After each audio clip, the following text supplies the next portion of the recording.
नमस्कार देवियों सज्जनों, मैं आप सबको आमंत्रित करता हूं आज के इस कार्यक्रम में जो आईएनओ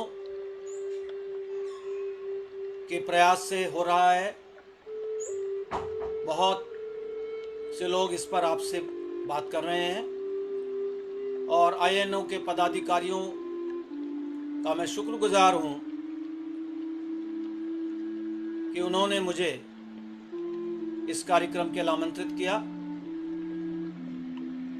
जो अनंत बिरादर साहब हैं, अन्य पदाधिकारी हैं, उन सब ने मुझे इस योग्य माना कि मैं आज आपके इस कार्यक्रम में आपसे संबोधित हो सकूं, संबोधन कर सकूं। और आज का विषय बहुत महत्वपूर्ण है। आप जानते हैं, वैसे तो हर समय ही प्रिवेंटिव मेडिसिन यानी prevention is better than cure, इलाज से बचाव बेहतर है, ये बात शुरू से रही है, सैकड़ों वर्षों से बात रही है। मगर आज के परिप्रेक्ष्य में यह बात और भी जोरदार ढंग से लोगों के सामने और भी सक्षमता के साथ ये बात सामने आ रही है कि हमें प्रिवेंशन, और मेरा विषय प्रिवेंटिव मेडिसिन ही है, मैं उसी का प्रोफेसर हूँ। पिछले 30 सालों से विभिन्न मेडिकल कॉलेजेस में प्रिवेंटिव एंड सोशल मेडिसिन, जिसको अब कम्युनिटी मेडिसिन कहने लगे हैं, उसका मैं प्राध्यापक हूँ। इस समय मैं प्रोफेसर हेड हूँ एक मेरठ के प्रसिद्ध मेडिकल कॉलेज में, भारतीय मेडिकल कॉलेज में। और प्राकृतिक चिकित्सा में मेरी रुचि बचपन से रही है। ये दोनों विषय मुझे बहुत प्रिय रहे हैं। एक तो मेरा प्रोफेशन ही है और एक मेरे जीवन का अभिन्न अंग रहा है। प्रश्न यह उठता है साथियों कि मैं एलोपैथी का डॉक्टर होते हुए मुझे नेचुरोपैथी में कैसे रुचि हुई। मैं आपको बताऊंगा आज के इस संबोधन में कि मैं किस प्रकार अपने जीवन में नेचुरोपैथी को काफी हद तक अनुपालन कर रहा हूं और उसकी कृपा से, इस जीवन पद्धति की कृपा से, जिसमें नेचुरोपैथी भी है, कुछ आयुर्वेद की भी बातें हैं और योग की भी बातें हैं, कि मैं 61 वर्ष में आज ऊपर वाले की कृपा से डिजीज फ्री हूँ। मुझे ना ब्लड प्रेशर की बीमारी है अभी, ना डायबिटीज़ है, ना कुछ और है, और ज़्यादा आप देख रहे होंगे ज़्यादा मोटा भी नहीं हूँ। स्वस्थ महसूस करता हूँ, एनर्जेटिक महसूस करता हूँ। यह है कृपा इन सभी चीज़ों की है जो मैंने आपको बताई।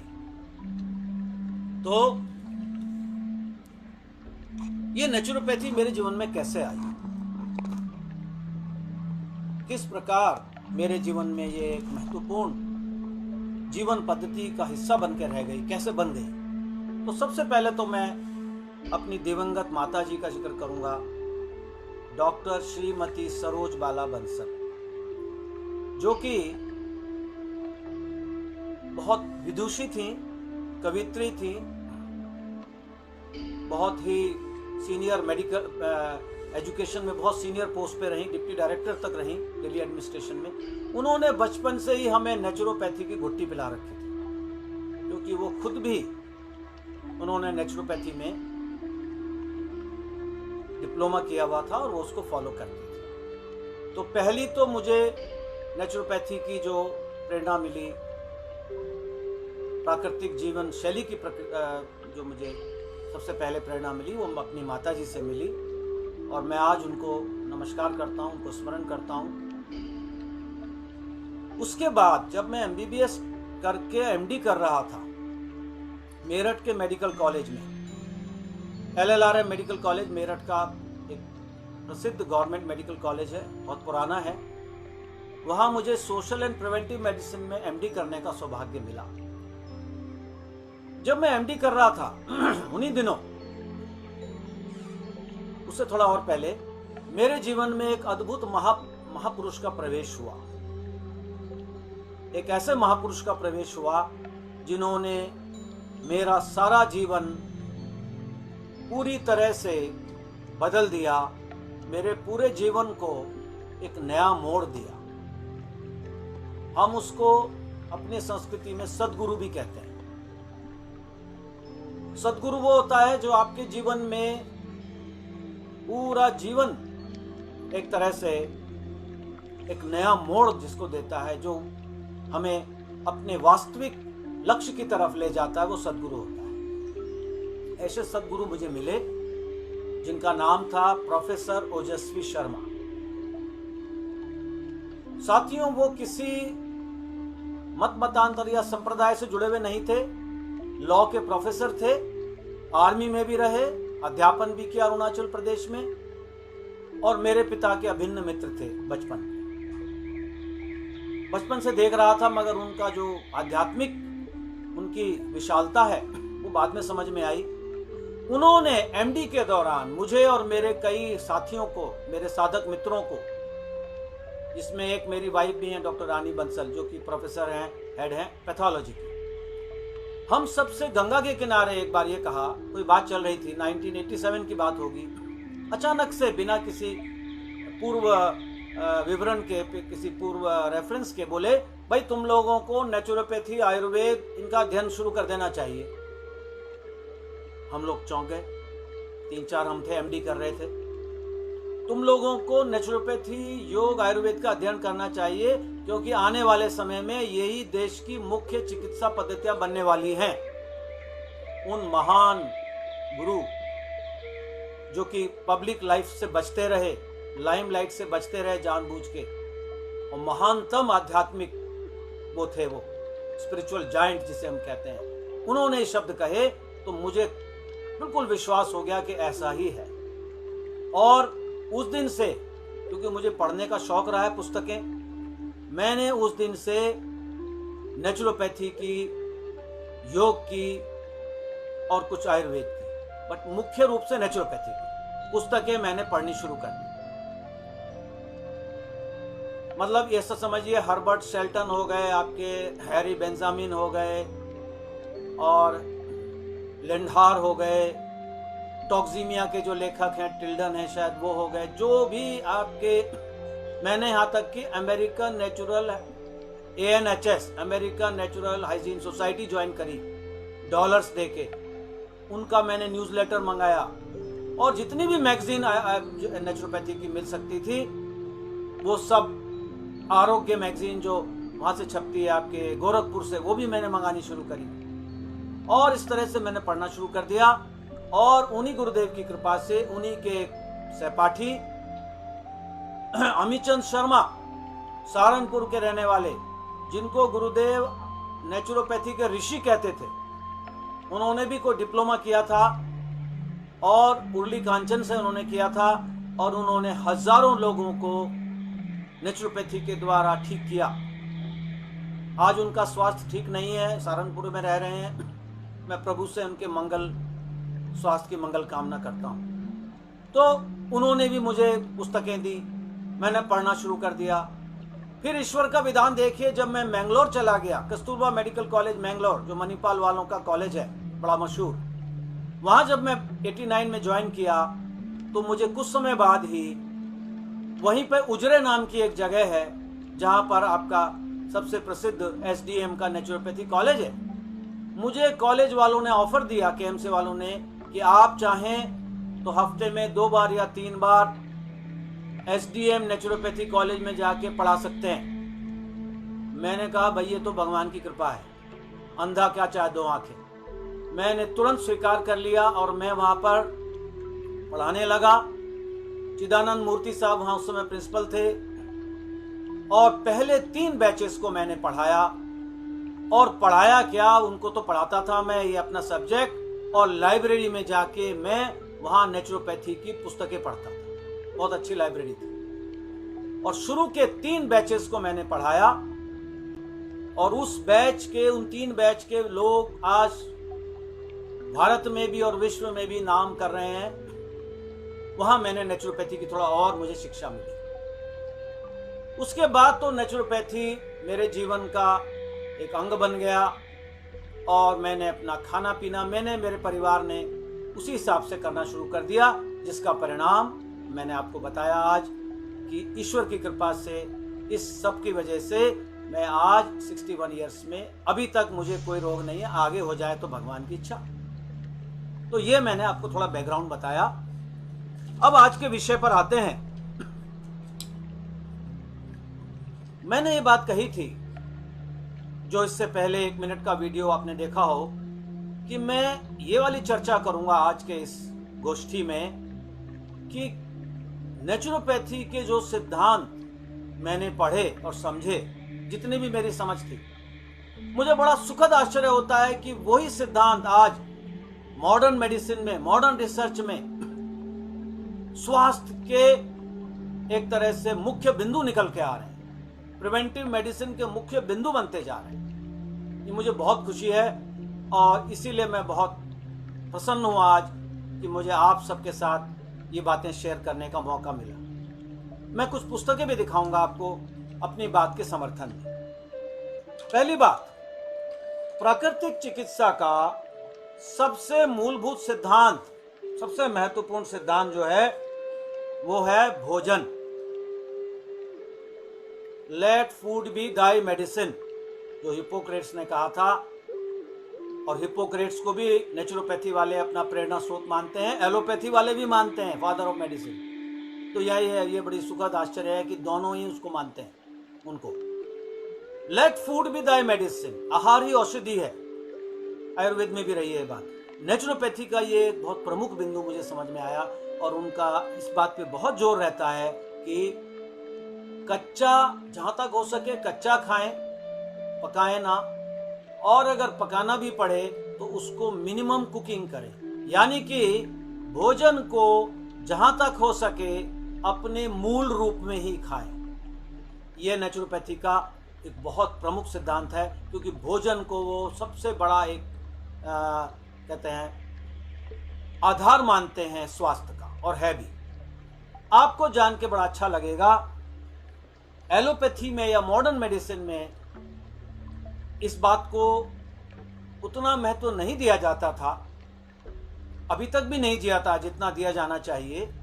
मगर उसी मॉडर्न मेडिसिन की एक बड़ी से बड़ी खोज, इस दुनिया की मेरे नॉलेज में सबसे बड़ी न्यूट्रिशन की, फूड एंड हेल्थ की जो स्टडी हुई है वो चाइना में हुई। हालांकि चाइना को अब हम दूसरे कारणों से याद कर रहे हैं, बदलता रहता है समय, कोई बात नहीं। मगर जो चाइना स्टडी हुई थी वो विश्व की सबसे बड़ी, सबसे गहनतम, सबसे साइंटिफिक भोजन और स्वास्थ्य की स्टडी मानी जाती है। मैं आपको दिखाता हूं चाइना स्टडी। मैं समझता हूं नेचुरोपैथी के सभी छात्र छात्राओं को ये स्टडी पढ़नी चाहिए, चाहे पुस्तक रूप में पढ़ें, चाहे उसका सारांश पढ़ें। इस पुस्तक में 3 बड़ी यूनिवर्सिटीज इन्वॉल्व हुई थी, 3 बड़ी संस्थाएं इस स्टडी में। कॉर्नेल यूनिवर्सिटी यूएसए की, ऑक्सफोर्ड यूनिवर्सिटी कैम्ब्रिज की, और प्रिवेंटिव मेडिसिन डिपार्टमेंट चाइना का। इन्होंने मिलकर यह स्टडी की थी हजारों चाइनीज पर। दूर दराज के चाइना के इलाकों में लोग गए, हजारों कार्यकर्ता थे, हजारों लोगों के ब्लड सैंपल लिए गए, हिस्ट्री ली गई, भोजन निकाला गया, उनके डिजीज को नापा गया, तब जाके ये स्टडी छपी, द चाइना स्टडी। और इसके डायरेक्टर जो थे टी कॉलिन कैम्पबेल, साथियों, न्यूट्रिशन की दुनिया के भीष्म पितामह आप कह सकते हैं। न्यूट्रिशन रिसर्च के भीष्म पितामह अगर कोई हैं मेरी नॉलेज में तो टी कॉलिन कैम्पबेल के निर्देशन में हुई स्टडी, और कंक्लूजन बहुत ही सुंदर और चौंकाने वाला था। इस स्टडी से टी कॉलिन कैम्पबेल और उनके साथियों ने यह निष्कर्ष निकाला कि सभी प्रकार की बीमारियों से बचने के लिए और रिवर्स करने के लिए, बाहर आने के लिए whole food plant based diet ही सर्वोत्तम है। ये टर्म टी कोलिन कैम्पबेल ने ही दिया, whole food plant based diet.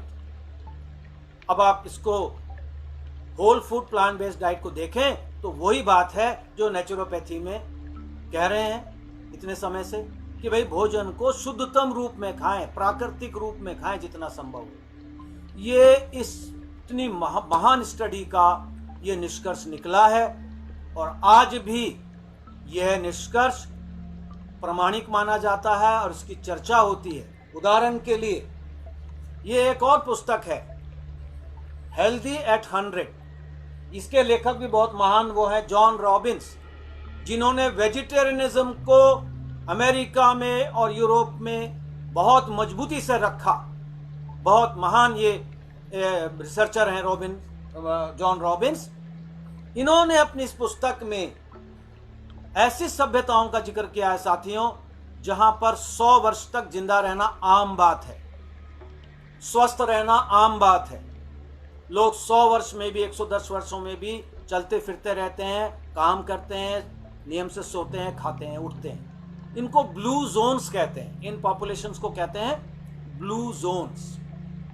इसमें सबसे रिसेंट तो ओकिनावा है Japan, Sardinia Italy, Ikaria Greece, Hunzaland जो चीन और पाकिस्तान के हिमालयन रेंज में है, वाल्का काम्बा, बहुत सारी हैं, अपकेशिया, इनमें बहुत खोज हुई हैं। इस पुस्तक में रॉबिन्स ये कहते हैं, जॉन रॉबिन्स, कि इन लोगों के असाधारण स्वास्थ्य का मुख्य केंद्र है whole food plant based diet, यानी शाकाहारी, और शाकाहारी में भी ज्यादा से ज्यादा प्राकृतिक, प्रोसेस्ड फूड नहीं, टिन्ड फूड नहीं, मीट आदि नहीं। इन सभी सभ्यताओं में यदि मीट या मछली खाते भी रहे हैं कुछ में, बहुत कम मात्रा। इन्होंने भी, इतने बड़े ऑथर ने एक पूरा चैप्टर चाइना स्टडी के ऊपर दिया है। तो चाइना स्टडी अपने आप में एक लैंडमार्क स्टडी है साथियों, जो सिद्ध करती है कि नेचुरोपैथी का ये सिद्धांत कि जहां तक हो सके कच्चा खाएं, कच्चा नहीं तो कम से कम जितना प्राकृतिक हो खाएं, फ्रूट्स खाएं, वेजिटेबल्स खाएं, मेवे खाएं, होल ग्रेन्स खाएं, उसी को मेडिकल साइंस अलग अलग तरह से सिद्ध करती जा रही है। एक और बात बताऊं, अमेरिका में सबसे स्वस्थ यदि कोई आबादी है तो वो कैलिफोर्निया में जो है वेगन्स हैं। सेवेंथ डे एडवेंटिस्ट एक क्रिश्चियंस के ही एक ग्रुप है जो कोई भी पशु से रिलेटेड आहार नहीं खाते, यहां तक कि दूध भी नहीं लेते, छूते ही नहीं। पशु के किसी भी चीज से वो भोजन से कोई मतलब नहीं, वेगन्स बोलते हैं। और वो अमेरिका में सबसे स्वस्थ लोग हैं। और आजकल वेगन्स का आपने सुना होगा कितना प्रचार हो रहा है। अपने जो विराट कोहली साहब ये भी सुना है वेगन हो गए हैं, उसके बाद और चुस्ती बढ़ गई है। ऐसे ही जो टेनिस का नंबर 1 खिलाड़ी है, जो इस समय नंबर 1 है, जोकोविच, वो भी जो है वेगन हो गया है। बहुत सारी हस्तियां वेगन हो रही हैं। तो पूरी दुनिया में ये एक तरह की मिशन चल पड़ी है, एक तरह की लहर चल पड़ी है कि साहब शाकाहारी भोजन या वेगन बिल्कुल एक्सट्रीम हो गया, उसमें मिल्क वगैरह भी नहीं। तो मैं ये कहना चाह रहा हूँ आधुनिक चिकित्सा विज्ञान वहीं पहुंच गया है जहां नेचुरोपैथी ने शुरुआत की थी कि प्राकृतिक भोजन, उसको हमने कहा whole food plant based diet. तो एक बिंदु हो गया, हालांकि इस पे बहुत चर्चा हो सकती है। यहां पर मैं एक बात और कहूंगा, एक और बहुत बड़े वैज्ञानिक हैं भरत बी अग्रवाल, कैंसर के सबसे बड़े वैज्ञानिकों से एक हैं दुनिया के। उन्होंने भी जब कैंसर की दवाई खोजनी शुरू करी, जेनेटिक जीन्स पे काम करने वाली खोजनी शुरू करी, खोजते रहे एमडी एंडरसन कैंसर सेंटर के साथ। वो तो उनको उतनी सक्सेस नहीं मिली, बट उन्होंने फिर ये कहा हल्दी, हमारी अपनी हल्दी, उसको उन्होंने कहा ये one of the best anti cancer. इसी तरह से बाकी स्पाइसेस, मसाले, और उनकी पुस्तक है हीलिंग स्पाइसेस, जो इसी विषय पर है कि कैसे ये मसाले, मुख्यतः भारतीय मसाले हमारे हैं, उसमें और भी हैं, किस तरह से वो कैंसर के against one of the best हथियार प्रूव हो। तो भोजन के बारे में ये बातें हुई। दूसरा जो सिद्धांत साथियों मुझे बहुत अपील करा नेचुरोपैथी का, जिसको मैं फॉलो भी करने की कोशिश कर रहा हूँ, पालन करने की कोशिश कर रहा हूँ, वो है पेट का स्वास्थ्य, गट हेल्थ। यानी पेट ठीक होना चाहिए, कॉन्स्टिपेशन नहीं होना चाहिए, ओवर ईटिंग नहीं होनी चाहिए, थोड़ा खाएं, भूख के हिसाब से खाएं और चबा चबा के खाएं, पेट स्वस्थ रहे। पेट के स्वास्थ्य को नेचुरोपैथ्स बहुत ज्यादा अहमियत देते हैं, आपसे बेहतर और कौन जानता है। और आज आधुनिक चिकित्सा विज्ञान जो रिसर्च कर रहा है, सबसे बड़ी रिसर्च अगर इस समय कोई हो रही है मेरी जानकारी में, तो वो है माइक्रोबायोम या माइक्रोबायोटा। क्या है ये माइक्रोबायोम, माइक्रोबायोटा? हमारे पेट में, ये देखिए पुस्तक है बड़ी मशहूर, the inside story of our bodies most underrated organ, gut. ये मशहूर किताब है जिसमें ये बताया गया है कि हमारी जो आंतें हैं कैसे वो हमारे स्वास्थ्य की सबसे बड़ी ताकत हैं, कैसे उनके अंदर छिपे हुए करोड़ों बैक्टीरिया आप सब समझते होंगे, जो जीवाणु हैं, सूक्ष्म जीवाणु, करोड़ों बैक्टीरिया हमारे पेट में रहते हैं, हमारे आंतों में रहते हैं, और वो ही हमारे स्वास्थ्य का एक बहुत मजबूत आधार है। यदि हमारे बैक्टीरिया बैलेंस में हैं, यानी अच्छे बैक्टीरिया ज्यादा हैं और बुरे वाले कम हैं, क्योंकि हार्मफुल बैक्टीरिया भी होते हैं नुकसान पहुंचाने वाले, यदि अच्छे वाले बैक्टीरिया हैं, बैलेंस में हैं, तो हमारा इम्यूनिटी, हमारा इम्यून सिस्टम टॉप गियर में रहता है। इम्यून सिस्टम टॉप गियर में रहता है तो हम भी स्वस्थ रहते हैं। तो गट हेल्थ, माइक्रोबायोम, माइक्रोबायोटा आप इंटरनेट पे डाल के देखिए, आपको सबसे ज्यादा इसी पर काम मिलेगा। अब सवाल यह है कि माइक्रोबायोम अगर मुख्य है तो उसमें क्या चीजें उसको मदद करती हैं? तो दो चीजें खोजी आधुनिक चिकित्सा ने। इशू दो चीजें उन्होंने खोजी,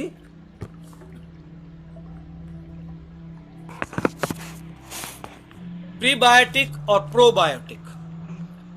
प्रीबायोटिक यानी वो खाद्य पदार्थ जिसके अंदर पहले से बैक्टीरिया मौजूद है, और वो बैक्टीरिया हमारे अंदर जाके जो बढ़िया वाले बैक्टीरिया हैं उनको बढ़ाता है। दूध हो गया, जैसे दूध से भी बढ़िया है मट्ठा या दही, योगर्ट वगैरह जो चीज़ें हैं, इनकी बहुत ज़बरदस्त जो है दुनिया भर में इसके ऊपर चर्चा है। प्रीबायोटिक, इनके पिल्स भी आते हैं। तो प्रीबायोटिक और प्रोबायोटिक, क्षमा करूंगा थोड़ा मैं उल्टा बोल गया। प्रोबायोटिक यानी वो बैक्टीरिया जो हम अपने अंदर लेते हैं दही के माध्यम से, मट्ठे के माध्यम से वगैरह, या टैबलेट्स के माध्यम से, जो प्री फॉर्म्ड बैक्टीरिया है। और प्रोबायोटिक जो है वो है, प्रोबायोटिक जो है वो तो वो हो गया। प्रीबायोटिक वो है जो हम ऐसा आहार करें कि जो ऑलरेडी बैक्टीरिया हैं हमारे आंत में वो स्वस्थ रहें, वो पुष्पित हों, पल्लवित हों। तो ये प्रीबायोटिक है। प्रीबायोटिक जो है वो है क्या चीज़ें हैं, वो सवाल ये है कि कौन से ऐसे वो हैं भोज्य पदार्थ जो हैं हमारे पेट को स्वस्थ रखें, हमारे गट को स्वस्थ रखें। तो उसमें आ रहा है निकल के फ्रूट्स, वेजिटेबल्स, होल ग्रेन्स, संपूर्ण जो ग्रेन्स हैं, जो ओरिजिनल फॉर्म में अनाज, पूर्ण रूप से जो नेचुरल रूप में अनाज, ये हमारे बॉडी को, हमारे बैक्टीरिया को, गट फ्लोरा को हेल्दी बनाते हैं। तो अब सारी जो खोज हो रही है वो इसी पर हो रही है कि कैसे हम अपने पेट को ठीक रखें। तो कहीं ना कहीं कॉन्स्टिपेशन भी इसका पार्ट हो गया कि कॉन्स्टिपेशन नहीं होना चाहिए, क्योंकि कॉन्स्टिपेशन से कोलोन कैंसर का निकल आया। पेट स्वस्थ होना चाहिए। इसी तरह से जो एक बात आती है कि जितना भोजन जितना आप खा सकें आराम से उतना ही खाएं, थोड़ा भूख छोड़ दें, ये नेचुरोपैथी में हम कहते थे। आपको जान के आश्चर्य होगा, खुशी होगी कि ब्लू जोन पॉपुलेशंस में भी यही बात निकल के आई कि ये जो सबसे स्वस्थ लोग हैं दुनिया के, जो मैंने बताया, ओकिनावा जापान, सार्डिनिया इटली, कारिया ग्रीस वगैरह वगैरह, सेवेंथ डे एडवेंटिस्ट कैलिफोर्निया, ये लोग भी इसी का पालन करते हैं। ये लोग उतना ही भोजन करते हैं जितना आराम से पचा सकें, थोड़ी जगह छोड़ते हैं, ठूस ठूस के नहीं खाते। तो माइक्रोबायोम की रिसर्च और ये वाली रिसर्च ब्लू जोन्स की उसी बात को प्रतिपादित करती है कि भोजन को वही भोजन खाना चाहिए जो पाच्य हो। कच्चा भोजन खाइए या पका हुआ खाइए तो नेचुरल फॉर्म में, कम से कम, ज्यादा रोस्ट करके, तल के नहीं। इसी से रिलेटेड एक और बहुत मशहूर किताब आई है जो आपको बहुत अच्छी लगेगी, missing microbes, Martin blazer. Martin blazer बहुत बड़े वैज्ञानिक हैं, माइक्रोबायोलॉजिस्ट हैं। इस पुस्तक में इन्होंने लिखा है how the over use of antibiotic is filling the modern plagues, यानी एंटीबायोटिक को जो अनावश्यक रूप से प्रयोग कर रहे हैं हम लोग, सभी लोग कर रहे हैं, भारतीय तो बहुत आगे हैं इसमें, चाहे डॉक्टर के कहने पे चाहे अपने करने पर। जिस वजह से भी एंटीबायोटिक का जहां भी प्रयोग, जहां उसकी आवश्यकता है, लाइफ सेविंग है, वहां तो उसका कोई जवाब ही नहीं, तो वहां तो वो बिल्कुल ठीक है। बट जहां लोग बिना बात में एंटीबायोटिक खा रहे हैं या खिलाया जा रहा है, वहां ये किताब कहती है वो उनके स्वास्थ्य को भयंकर नुकसान पहुंचाती है। कैसे? माइक्रोबायोम को नष्ट करती है, हमारे पेट में जो करोड़ों बैक्टीरिया हैं उनको नष्ट करती है, जो हमारे मित्र हैं, हमारे सहयोगी हैं, हमारे सहभागी हैं। तो पेट के स्वास्थ्य की बात आ गई पूरी तरह से मॉडर्न साइंस में भी, मॉडर्न प्रिवेंटिव मेडिसिन में भी, जो नेचुरोपैथी में थी। इस तरह से जो कंसेप्ट है टॉक्सीमिया का नेचुरोपैथी में कि टॉक्सिन्स नहीं इकट्ठे होने चाहिए, वहां पे भी हमारे इसमें मॉडर्न सिस्टम में भी काम होना शुरू हो गया है कि साहब पेट की सफाई होनी चाहिए, पेट साफ रहना चाहिए, उसमें टॉक्सिन्स नहीं इकट्ठे होने चाहिए। अगर वो इकट्ठे होंगे तो वो फिर बीमारी पैदा करेंगे। तीसरा बिंदु जो बहुत ही महत्वपूर्ण है, नेचुरोपैथी उसके नाम से जाना जाता है, वो है उपवास, फास्टिंग। फास्टिंग के ऊपर नेचुरोपैथी का बहुत ज्यादा जोर रहा है। मैं भी बचपन से पढ़ता रहा हूं तो मुझे भी आश्चर्य होता था कि फास्टिंग पर इतना जोर क्यों है। अब समझ में आता है। 2016 में जो नोबेल प्राइज मिला साथियों मेडिसिन का एक जापानीज वैज्ञानिक को, वो फास्टिंग के ऊपर ही मिला। उन्होंने इंटरमिटेंट फास्टिंग पर रिसर्च करी और उन्होंने सिद्ध किया कि यदि हम नियमित रूप से अपने पेट को आराम दें, इंटरमिटेंट फास्टिंग मतलब या तो रोज 12 से 14 16 घंटे तक खाली पेट रहें, यानी कि शाम को 6 बजे तक खा लिया, फिर कुछ नहीं खाया और अगले दिन जो है 10 बजे से पहले कुछ नहीं खाया, तो वहां हो गया।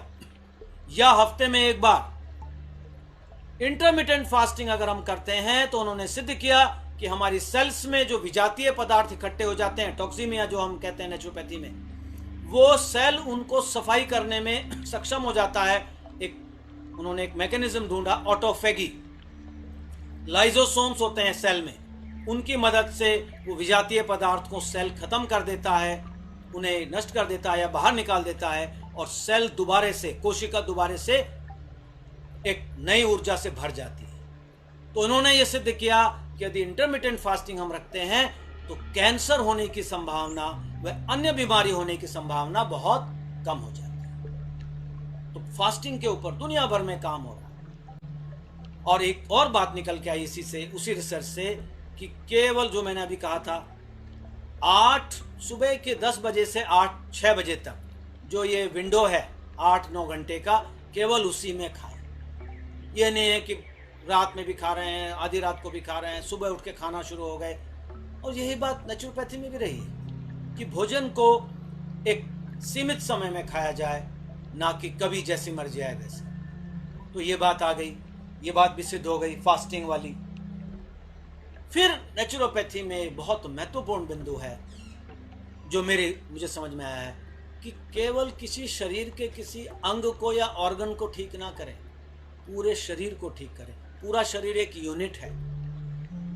केवल अगर हमारे फॉर एग्जांपल लीवर में प्रॉब्लम है तो बस लीवर की इलाज करना काफ़ी नहीं है। नेचुरोपैथी के हिसाब से पूरे सिस्टम को ठीक करना है। सिस्टम्स डिसऑर्डर, सिस्टम्स डिजीज की बात करते हैं। यही बात साथियों अब मॉडर्न मेडिसिन में भी आती जा रही है, जिसको हम होलिस्टिक अप्रोच कहते हैं कि भाई केवल शरीर नहीं, शरीर में केवल एक ऑर्गन या केवल एक सेल नहीं, पूरा सिस्टम बीमार है, तो उसको ठीक करने के लिए पूरे सिस्टम को ठीक करो। तो यानी केवल वो दवाई देके उस अंग को दुरुस्त कर देना काफ़ी नहीं है, आपको पूरा उसका फिजिकल, मेंटल, सोशल, स्पिरिचुअल। और आपको जान के सुखद आश्चर्य होगा कि WHO ने 1998 में वर्ल्ड हेल्थ ऑर्गेनाइजेशन की, वर्ल्ड हेल्थ असेंबली ने, एग्जीक्यूटिव काउंसिल ने ये प्रस्ताव पारित किया हुआ है। डायरेक्टर जनरल को कहा हुआ है कि आपकी हेल्थ की डेफिनेशन को चेंज करिए। और कौन सी डेफिनेशन वो चाहते हैं? Health is a dynamic state of physical, mental, spiritual and social wellbeing. ये पढ़ा हुआ है, अभी भी आप चेक कर सकते हैं। ये डेफिनेशन सुझाई है एग्जीक्यूटिव काउंसिल ने डायरेक्टर जनरल। तो इससे भी सिद्ध होता है कि होलिस्टिक की बात अब मॉडर्न मेडिसिन वालों को समझ में आ रही है और उस पर काम शुरू हो गया है। और होलिस्टिक और वेलनेस के ऊपर दुनिया भर में काम हो रहा है। होलिस्टिक हेल्थ की बात हो रही है क्योंकि ये समझ में आ गया। और इसमें हमारे भारतीयों में से एक महानतम डॉक्टर प्रोफेसर BM हेगड़े, जिनकी एक पुस्तक है ancient wisdom, science and health. बहुत पुस्तकें हैं इनकी। प्रोफेसर BM हेगड़े जो वाइस चांसलर रहे, मणिपाल यूनिवर्सिटी के डीन रहे, KMC मैंगलोर के, जहां मैं उनके साथ काम करने का मुझे सौभाग्य मिला। मैं फैकल्टी था, वो डीन थे। वहां से मेरा परिचय घनिष्ठता में बदला। BM हेगड़े साहब FRCP, MD, MBBS, विश्व प्रसिद्ध। वो भी अगर आप उनके स्पीचेस सुने, उनके YouTube में भरे पड़े हैं स्पीचेस, तो आप ये पाएंगे कि उन्होंने होलिस्टिक को ही आगे बढ़ाया है, उन्होंने नेचुरल लिविंग को ही आगे बढ़ाया है, उन्होंने spiritual, physical, mental, social dimension की बात करी। मैं एक क्षमा चाहूंगा, एक पुस्तक, जब मैं आहार की बात कर रहा था, एक बहुत ही महत्वपूर्ण पुस्तक मैं मिस कर गया। ये है हाउ नॉट टू डाई। साथियों, मैं आपकी जानकारी के लिए कह रहा हूं और कोई वजह नहीं है कि मैंने अपना एक YouTube चैनल शुरू किया है, सात्विक होलिस्टिक हेल्थ। और उसमें मैं हर हफ्ते 1 या 2 ऐसी पुस्तकों का विवेचन करता हूं। उसको मैं बुकिनार कहता हूं, क्योंकि सबके पास समय नहीं है इन पुस्तकों को पढ़ने का, सबके पास उपलब्ध भी नहीं है, सबके पास उतना मेडिकल नॉलेज भी नहीं है कि वो समझ पाएं। तो मैं साधारण शब्दों में उस चैनल के माध्यम से, सात्विक होलिस्टिक हेल्थ के माध्यम से बुकिनार्स करता हूं। आज मैंने इस पर किया था और इसको पढ़ने के बाद इतना सब मुझे पता था आहार के बारे में। फिर भी साथियों, जब मैंने पुस्तक पढ़ी, मैंने और ज्यादा सलाद और ज्यादा फ्रूट्स आदि खाना शुरू कर दिया, क्योंकि ये पुस्तक सिद्ध करती है कि चाहे वो कैंसर से बचना हो, चाहे ब्लड प्रेशर से बचना हो, चाहे हार्ट डिजीज से बचना हो, चाहे एल्जीमर से बचना हो, चाहे लिवर डिजीज से बचना हो, 15 बीमारियों का जिक्र किया है इन्होंने। उनमें सबसे ऊपर ये कहते हैं whole food plant based diet, ये उसी को सबसे ऊपर रखते हैं। इसलिए मैं इस पुस्तक का मैंने दोबारा से जिक्र किया। आगे चलते हैं। बात आई स्पिरिचुअल हेल्थ की। नेचुरोपैथी में भी कहीं ना कहीं स्पिरिचुअल हेल्थ का जिक्र है। उतने एक्सप्लिसिटली नहीं है, उतने हम कह सकते हैं कि उतने जोरदार ढंग से नहीं है, बट अगर हम नेचुरोपैथी को योग से जोड़ लें, क्योंकि योग और नेचुरोपैथी जुड़े हुए हैं, तो योग तो है ही आध्यात्मिक सारा। तो आध्यात्मिक स्वास्थ्य की बात WHO भी कर रहा है और नेचुरोपैथी भी कर रहा है, और साथियों मॉडर्न मेडिसिन भी कर रहा है। एक और महान, मैं ऋषि तुल्य व्यक्ति कहूंगा इन्हें, लैरी डॉजी। इन्होंने स्पिरिचुअल हेल्थ पर, प्रेयर के ऊपर इन्होंने अभूतपूर्व कार्य किया है, और इनकी पुस्तक है हीलिंग वर्ड्स। इस पर मैं बुकिनार एक कर चुका हूं, जो मेरे YouTube चैनल पर है। ये भी अद्भुत व्यक्ति है। 50 सालों से ये स्पिरिचुअल हेल्थ पर, प्रेयर के ऊपर खोज कर रहे हैं, पुस्तकें लिख रहे हैं, दुनिया को जागृत कर रहे हैं। MD हैं ये वैसे अमेरिका से, तो ये भी पुस्तक है। जब हम होलिस्टिक की बात करते हैं साथियों, तो भावों का, इमोशंस का हम इग्नोर नहीं कर सकते। यानी कि जो हमारे भाव हैं, जो हमारी भावनाएं हैं, हमारे जो इमोशंस हैं, वो भी नेचुरोपैथी और योग के हिसाब से हमारे स्वास्थ्य का बहुत बड़ा एक केंद्र है, बहुत बड़ा एक आधार है।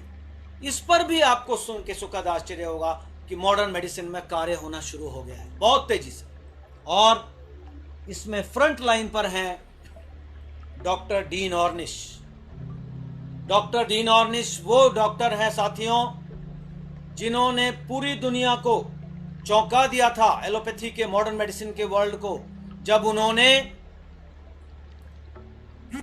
योगिक लाइफस्टाइल के द्वारा शाकाहारी आहार पर रख के हार्ट पेशेंट्स को, जिनको सर्जरी होनी नियत थी, तय थी, उनकी हार्ट की आर्टरीज को खोल के दिखा दिया। यानी हार्ट डिजीज को साइंटिफिकली एंजियोग्राफी से प्रूव करके अगर किसी ने दिखाया है रिवर्स करके शाकाहारी भोजन से व यौगिक लाइफस्टाइल से, तो वो है डीन ऑर्निश। मैं इनको भी एक महापुरुष और ऋषि तुल्य व्यक्ति मानता हूँ। आज भी यही काम कर रहे हैं। रिवर्सिंग हार्ट डिजीज इनकी पुस्तक है, वो इन्होंने लिखी है, और बहुत अद्भुत कार्य कर रहे हैं प्रिवेंटिव मेडिसिन। कार्डियोलॉजिस्ट हैं, हार्वर्ड के ट्रेन। इनकी एक किताब है love and survival. Love and survival, इस पुस्तक में ये कहते हैं कि यदि हमारे संबंध मधुर हैं, यदि हम आपस में, हमारा भाई से, बहन से, पड़ोसी से, सीनियर से, जूनियर से, पति से, पत्नी से अगर मधुर संबंध है, तो हमारे स्वस्थ होने की संभावना कई गुना बढ़ जाती है। यदि हम इमोशनल हेल्थ, इमोशनल रिलेशनशिप्स को, हम इंटीमेट रिलेशनशिप को हम संजो के रखते हैं, तो हमारे स्वास्थ्य पर उसका गहरा असर पड़ता है। तो यहां पर भी नेचुरोपैथी और मॉडर्न मेडिसिन का एक मत है। आगे चलते हैं। एक नेचुरोपैथी का एक सिद्धांत है, प्राइमम नॉन नोसेयर, at least do no harm. At least do no harm, कम से कम नुकसान ना करें। और आपको ये खुशी होगी सुन के कि ये एलोपैथी का भी मूलभूत सिद्धांत है। हमारी मेडिकल एथिक्स में हमें पढ़ाया जाता है प्राइमम नॉन नोसेयर। और जहां तक मैं जानता हूं, मुझे ध्यान है, हिपोक्रेट साहब भी यही कहते थे। मगर यहां मैं थोड़ा सा मुझे एक बात बतानी पड़ रही है, बतानी जरूरी है कि पिछले 30 साल 40 सालों में विशेष रूप से कुछ ऐसी आंधी चली है, कुछ ऐसा माहौल बना है मॉडर्न मेडिसिन में कि एट्रोजेनेसिस यानी फिजिशियन इंड्यूस्ड डेथ्स, यानी कि ऐसी मृत्यु जो या तो मेडिकल एरर्स की वजह से है, या मेडिकल के साइड इफेक्ट की वजह से है, या प्रोसीजर की वजह से है, वो अमेरिका में नंबर 3 पे पहुंच गई है। और ये अमेरिका के लीडिंग जर्नल्स में छपी हुई है। ये मैं अपनी मर्जी से नहीं कह रहा। इसका मतलब ये नहीं है कि सारे डॉक्टर जो एलोपैथी के डॉक्टर हैं वो गलत कर रहे हैं या वो जानबूझ के कर रहे हैं, नहीं, ऐसा मैं नहीं कह रहा। मगर कुछ लोगों की वजह से, और जो ये दवाइयों को फार्मा कंपनी इतनी जबरदस्त ढंग से मार्केटिंग कर रही है, और कुछ जगह जो अस्पतालों में इस तरह का काम हो रहा है, इसकी वजह से अमेरिका जैसे देश में, यूरोप जैसे देशों में मृत्यु का तीसरा बड़ा कारण आइट्रोजेनेसिस, फिजिशियन इंड्यूस्ड डेथ्स होता जा रहा है। यहां मैं ये जरूर कहना चाहूंगा कि जो डॉक्टर्स कोरोना से लड़ रहे हैं अस्पतालों में, नर्सेज, हेल्थ वर्कर्स, वो अद्भुत महामानव हैं, उनकी बात यहाँ नहीं हो रही। उनके लिए तो कोई भी शब्द छोटा है, मगर जो फैक्ट है मैं आपको बता रहा हूं। तो प्राइमम नॉन नेसेयर अब हमारी इसमें भी आता जा रहा है और एक प्रिवेंशन का लेवल आ गया है। पहले 3 प्रिवेंशन थे, primary prevention, secondary prevention, tertiary prevention. ये 3 प्रिवेंशन थे। प्राइमरी प्रिवेंशन वो प्रिवेंशन जिसकी हम अभी बात कर रहे हैं, जिसमें बीमारी होने से पहले ही हम मरीज को नहीं, व्यक्तियों को स्वस्थ बनाने के प्रयत्न करते हैं। प्राइमरी प्रिवेंशन जो नेचुरोपैथी का भी ध्येय है और प्रिवेंटिव मेडिसिन का भी ध्येय, एलोपैथी का भी ध्येय, प्राइमरी प्रिवेंशन। दूसरा है सेकेंडरी प्रिवेंशन। सेकेंडरी प्रिवेंशन मतलब बीमारी शुरू तो हो गई, मगर उसको शुरू में ही पकड़ लिया जाए, उसे शुरू में ही उसको रोक लिया जाए, उसे बढ़ने ना दिया जाए, उसका उपचार कर लिया जाए और उसको स्वस्थ कर दिया जाए। Secondary prevention. यहां पर भी एलोपैथी, मॉडर्न मेडिसिन और नेचुरोपैथी मैं समझता हूं एक मत है। हाँ, यहां पर पद्धतियां अलग हैं। नेचुरोपैथी बिल्कुल बिना दवाइयों के ड्रगलेस थेरेपीज हैं और हमारे यहाँ पर एलोपैथी में ड्रग्स हैं और प्रोसीजर्स हैं। ठीक है, कोई बुराई नहीं है। तो सेकेंडरी प्रिवेंशन में मोटिव एक ही है, बीमारी को जल्दी से जल्दी शुरू में ही पकड़ना, तरीके अलग अलग। टर्शरी प्रिवेंशन, बीमारी बहुत फैल गई, बहुत ज्यादा हो गई, अब समझ नहीं आ रहा है, तो बीमारी को और ज्यादा वो करने के लिए, बीमारी को वहीं रोकने के लिए कि शरीर खत्म ही ना हो जाए, टर्शरी प्रिवेंशन। यहां पर मैं समझता हूं मॉडर्न मेडिसिन या एलोपैथी की महारत है। इसमें कोई शक नहीं है कि टर्शरी प्रिवेंशन में एलोपैथी या मॉडर्न मेडिसिन सबसे आगे है रिसर्च के रूप में और बाकी सर्जरी वगैरह वगैरह के रूप में, और जो भी डॉक्टर उसे शुद्ध भाव से कर रहे हैं वो तारीफ के काबिल है। तो 3 प्रिवेंशन हो गए। अब चौथा प्रिवेंशन की क्या जरूरत थी, वो आ गया quaternary prevention. Quaternary prevention, quaternary prevention क्या है? बिना किसी विशेष कारण के दवाइयों से, बिना किसी विशेष कारण के सर्जरी से, बिना किसी विशेष कारण के इन्वेस्टिगेशन से लोगों का बचाव करना साथियों क्वाटरनरी प्रिवेंशन है। और ये एलोपैथी के डॉक्टर्स ने ही निकाला है और इसकी चर्चा दुनिया भर में है। इसका मतलब क्या है कि मॉडर्न मेडिसिन में भी ये बात आ गई है, प्राइमम नॉन नोसेयर, जो कि नेचुरोपैथी में थी, कि नुकसान नहीं करना है। और दूसरा मतलब यह है इसका कि एलोपैथी में अभी भी बहुत सारे डॉक्टर्स हैं मॉडर्न मेडिसिन में जो इस मिसयूज या ओवर यूज से इत्तेफाक नहीं रखते और वो चाहते हैं कि मॉडर्न मेडिसिन का उपयोग केवल मानव कल्याण में हो। ये मैंने आपको बात बताई। फिर आगे चलते हैं। फिर बात आती है ट्रीटिंग द कॉज। नेचुरोपैथी का ये सिद्धांत है कि जड़ पर जाओ, मूल कारण पर जाओ, केवल सिम्टम्स ठीक मत करो। यानी कि बुखार है तो बुखार की दवा देकर बुखार उतार देना नेचुरोपैथी के हिसाब से ट्रीटमेंट नहीं है।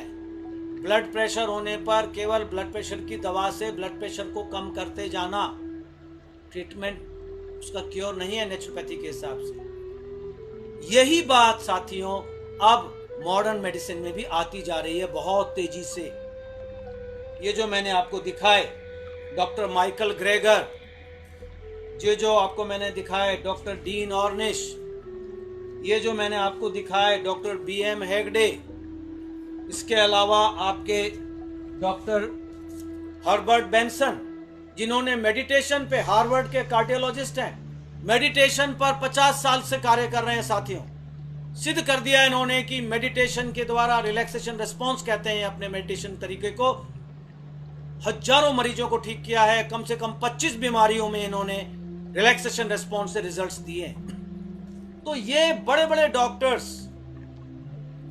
उसी बात को कह रहे हैं, कॉज को ट्रीट करो, केवल सिम्टम ट्रीट करने से बात नहीं बनेगी।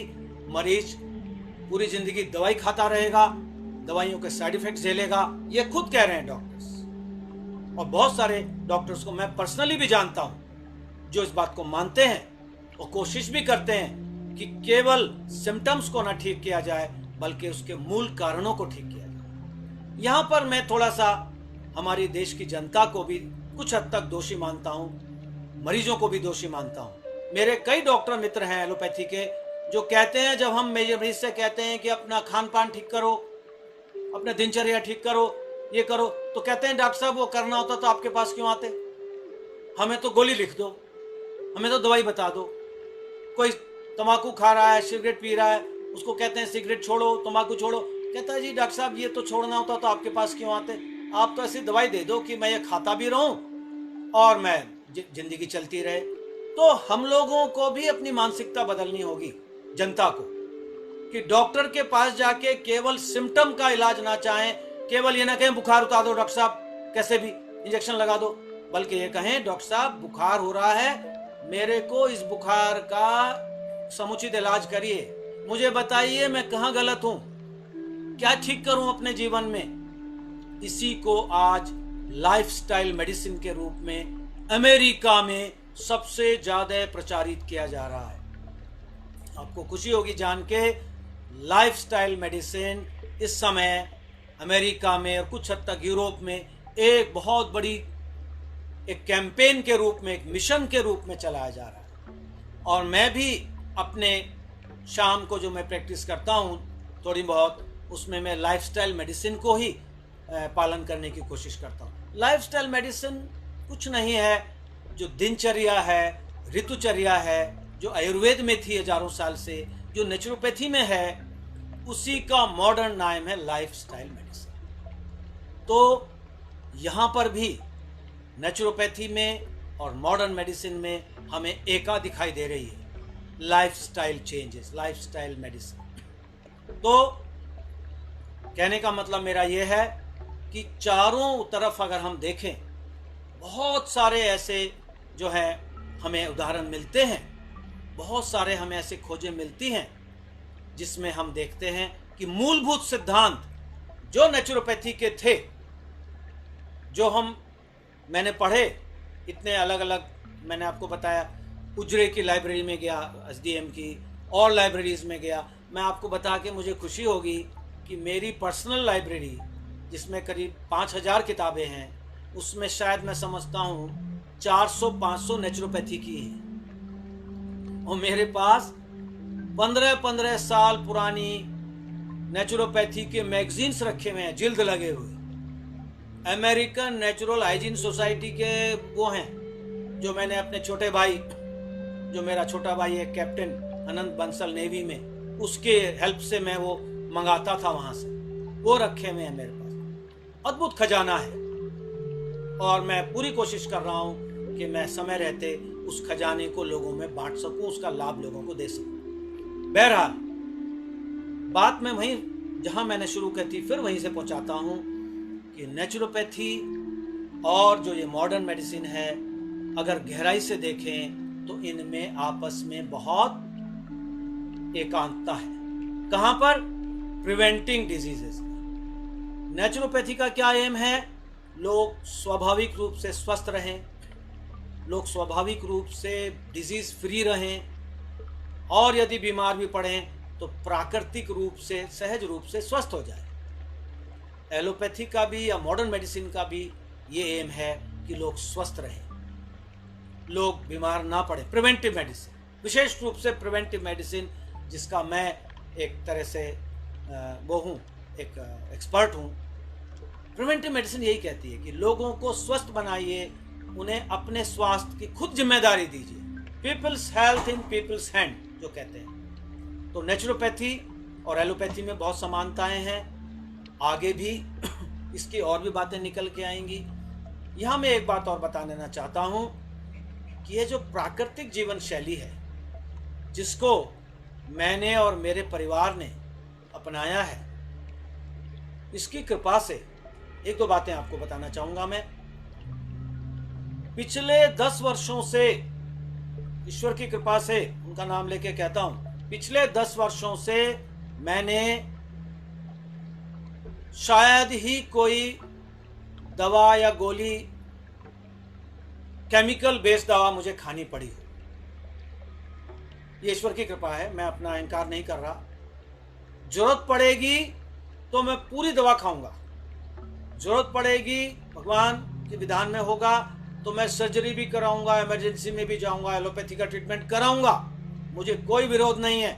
मगर मैं ये बात इसलिए बता रहा हूं कि प्राकृतिक जीवन शैली, प्राकृतिक खाने पीने से और ऐसा रहने से मैं अपने को इस आयु में, 61 वर्ष की आयु में बहुत स्वस्थ महसूस कर रहा हूँ। मुझे कोई दवा नहीं खानी पड़ती, ना बीपी की, ना डायबिटीज़ की, ना किसी और चीज़ की, ना सोने की गोली खानी पड़ती, नींद की, वगैरह वगैरह। तो मैं इसका एक कह सकता हूँ अपने जीवन में पालन कर रहा हूँ। अब आखिर में एक बात और जो बहुत ही महत्वपूर्ण है और आपको सबको बहुत अपील करेगी। साथियों, ये जो कोरोना के कारण पूरे विश्व में हाहाकार मचा हुआ है, बहुत से लोग, विशेष रूप से वृद्ध लोग, उनके जाने गए हैं, विशेष रूप से अमेरिका और वेस्टर्न देशों में, और यहाँ पर भी नुकसान हुआ है।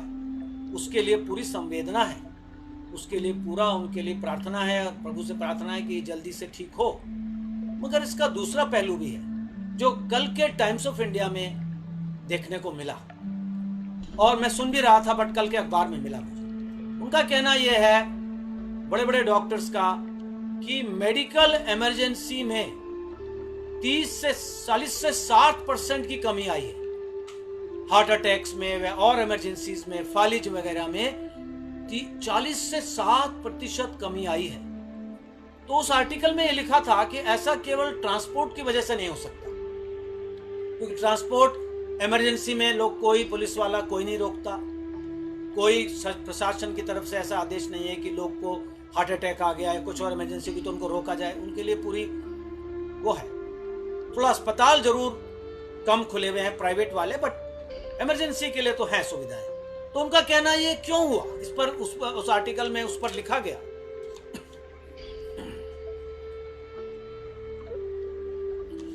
उस आर्टिकल में लिखा गया, बहुत अच्छा आर्टिकल है, पढ़ने लायक, कि ऐसा इसलिए हुआ। वो डॉक्टर्स कह रहे हैं, बड़े बड़े डॉक्टर हैं विश्व प्रसिद्ध इंडिया के, कह रहे हैं एक तो लोगों ने अपना आहार शुद्ध कर लिया। ध्यान दीजिए, लोगों ने होटलों में खाना बंद कर दिया, अपने घर का शुद्ध भोजन खाने लगे, नंबर 1। नंबर 2, वायु प्रदूषण कम हो गया। नंबर 3, लोग अपने घरों में अपने प्रियजनों के साथ रह रहे हैं तो स्ट्रेस कम है, जो इमोशनल बॉन्डिंग है, जो बात मैंने बताई थी अभी, वो भी उन्होंने कही। और इसका जो कारण उन्होंने नहीं कहा वो मैं कह रहा हूं। ये मेरा मानना है कि लाखों करोड़ों लोग कोई ना कोई काढ़ा पी रहे हैं, कोई ना कोई हल्दी ले रहे हैं। मैंने जितने डॉक्टर्स से बात करी, बड़े बड़े, सब कहते हैं हाँ हम हल्दी का दूध पी रहे हैं, चाहे वो एलोपैथी के हो चाहे कहीं के हो। तो लोग हल्दी का दूध पी रहे हैं, एंटी इन्फ्लेमेटरी है, काढ़े ले रहे हैं, तुलसी के, अदरक के, इस दुनिया भर के, अपने स्वास्थ्य के प्रति जागरूक है। तो ये कारण, ये चौथा उसमें नहीं था, मैं बता रहा हूं। एक कारण बड़ा इंटरेस्टिंग था उसमें, जो उन्होंने अपने मुंह से कहा, बड़े बड़े डॉक्टर्स ने, आप उस आर्टिकल में पढ़िएगा। उन्होंने ये कहा है कि शायद जो हम ओवर ट्रीटमेंट कर रहे हैं मेडिसिन में, बिना बात के जो हम दवाई दे रहे हैं, गोली दे रहे हैं, ऑपरेशन कर रहे हैं आदि, वो भी कम हुआ है, इस आर्टिकल में लिखा है।